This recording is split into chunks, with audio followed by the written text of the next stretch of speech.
जैसा कि आपने थंबनेल में देखा 82% का विनिंग रेट, वो भी क्रिप्टो मार्केट में कैसे पॉसिबल है।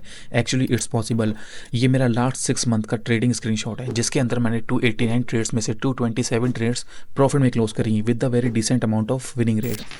ये है हमारा ट्विटर अकाउंट, जहाँ पर मैं अपने ट्रेडिंग आइडिया शेयर करता रहता हूँ।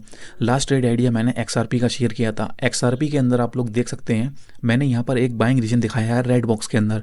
इस रेड बॉक्स के अंदर जैसी प्राइस आया था, मैंने यहाँ पर XRP को लॉन्ग कर दिया था। और आप लोग देख सकते हैं अभी 4 मिनट पहले जब मैं ये वीडियो शूट कर रहा हूँ, तब मैंने देखा कि इसके अंदर परफेक्टली जो प्राइस है वो हिट हुआ था। आप लोग देख सकते हैं, और वहाँ से ये प्राइस पुश हो गया। तो इस ट्रेड के अंदर भी मुझे एक काफ़ी डिसेंट प्रॉफिट हुआ है। और हम कुछ एग्जांपल्स और देखते हैं। अभी मैंने ये ओंडो का चार्ट भी इससे पहले शेयर किया था, जिसके अंदर मैंने ये पिंक बॉक्स दिखाया है। इस पिंक बॉक्स के अंदर हमें एक्मुलेशन करना थी। और ध्यान से आप देखिए कि इस पिंक बॉक्स में प्राइस ने एक विक हिट करी है, जिससे हमारी लॉन्ग पोजीशन ओपन हो चुकी थी। इसके अलावा हम लोग एक और एग्जांपल देखते हैं एवाएक्स का। एवाएक्स में देखिए, मैंने यहाँ पर एक रीज़न मेंशन किया था कि यहाँ सपोर्ट पर आकर प्राइस हिट करेगा और पंप हो जाएगा। और आप लोग देख सकते हैं एग्जैक्टली ये आया और इसने अपने सपोर्ट के ऊपर हिट किया और यहाँ से पंप हो चुका है। इसके अलावा हम लोग एक और एग्जांपल देख लेते हैं, जैसे कि ये बेबी डोज कॉइन। ये अभी रिसेंटली मीम कॉइन के अंदर काफ़ी क्रेज़ रहा था इसका। और यहाँ पर आप लोग देख सकते हैं, मैंने सिमेट्रिकल ट्रायंगल में इसका ट्रेंड निकाला था, और इस ट्रेंड के अकॉर्डिंग मैंने दिया था कि ये पंप यहाँ से हो जाएगा। और आप लोग देख सकते हैं कि एग्जैक्टली सेम वही पॉइंट से ये ऊपर पंप हो चुका था। तो ये मेरा ट्विटर अकाउंट है, इसको आप लोग फॉलो कर सकते हैं, link in the description box. अगर आप भी क्रिप्टो के अंदर कंसिस्टेंटली प्रॉफिटेबल ट्रेडिंग करना चाहते हैं, तब यह वीडियो लास्ट तक देखते रहिएगा, क्योंकि यह मेरा एक नया चैनल है। इसलिए मैं पूरी सीरीज स्टार्ट करूंगा, जिसमें मैं बिल्कुल बेसिक से लेकर एडवांस तक डिफरेंट डिफरेंट वीडियोस इस चैनल पर डालता रहूंगा।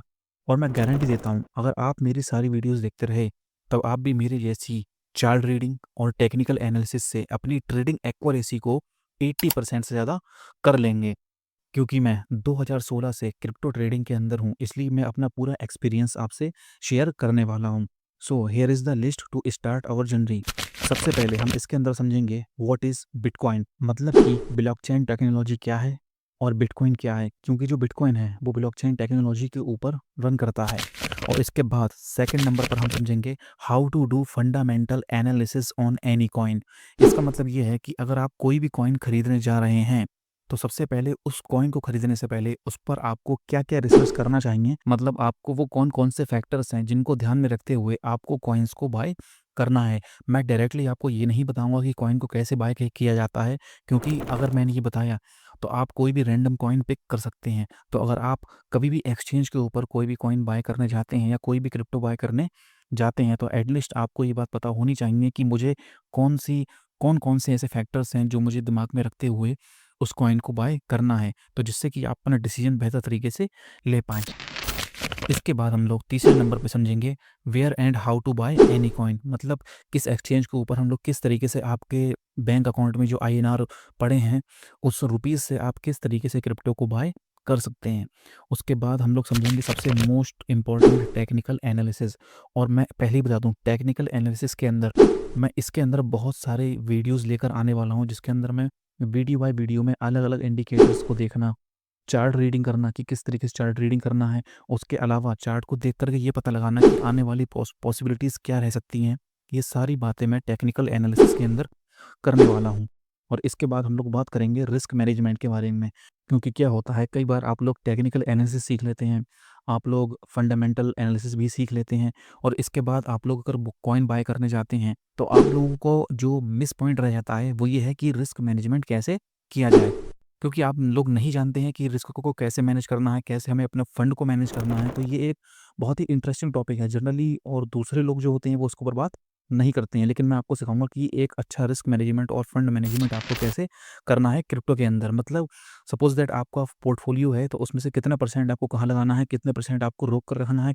और इसके बाद लास्टली हम लोग समझेंगे इमोशन कंट्रोल के बारे में। इमोशन कंट्रोल का मतलब होता है, क्योंकि यह एक बहुत छोटी मार्केट है और इसके अंदर जो बड़ी व्हेल्स होती हैं वो जल्दी-जल्दी इस मार्केट के अंदर फ्लक्चुएशंस आती रहती हैं। तो उन सारी फ्लक्चुएशंस के अंदर आपको अपने इमोशंस को कैसे कंट्रोल में रखना है, इसकी भी मैं आपको गाइडेंस इसके अंदर देने वाला हूँ। तो चलिए स्टार्ट करते हैं हम लोग सबसे अपना पहला टॉपिक, व्हाट इज़ बिटकॉइन। इसके अलावा मैंने जितने भी टॉपिक्स बताए हैं, वो सारे हम लोग नेक्स्ट वीडियोज़ के अंदर डिस्कस करेंगे। देखिए बिटकॉइन जो है वो ब्लॉकचेन टेक्नोलॉजी के ऊपर चलता है। सबसे पहले तो आपको ये मालूम होना चाहिए कि ब्लॉकचेन टेक्नोलॉजी क्या है। अब देखिए, मैं इसमें ब्लॉकचेन टेक्नोलॉजी नहीं समझाऊंगा, उसकी ऑलरेडी बहुत सारी वीडियोस यूट्यूब के ऊपर भी पड़ी हुई हैं।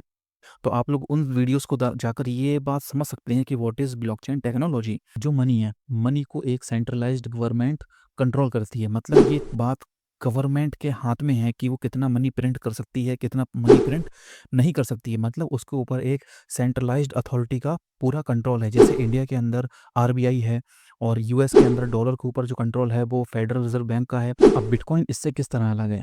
जो बिटकॉइन है, बिटकॉइन के ऊपर किसी भी सेंट्रलाइज्ड अथॉरिटी का कंट्रोल नहीं है।